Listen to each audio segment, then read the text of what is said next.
Let me show you how to set up your Face ID on an iPhone. Let's get started. So you open your phone settings, okay? Open your iPhone settings, and then you're gonna look for Face ID and passcode, okay? Select Face ID and passcode.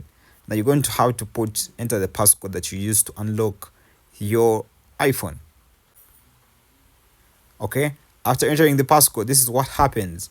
So now you're going to see this setup Face ID right here. Okay, all right, then you tap on setup Face ID, and then you read the prompts very well. They show you how to set up your Face ID. First, position your face in the camera frame, then move your head in a circle to show all the angles of your face. So you make sure you follow the prompts, and then you tap on get started. So when you get started, do that is being shown above on your screen. Okay, right now I exposed my face. I'm positioning my face in the circle, then I'm trying to move my head slowly to complete the circle, just like that.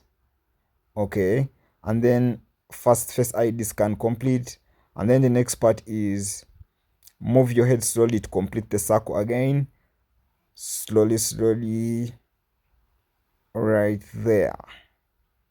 Okay, then Face ID is now set up. That is it. Then you tap on done. That is how you set up your Face ID on an iPhone. Pretty simple.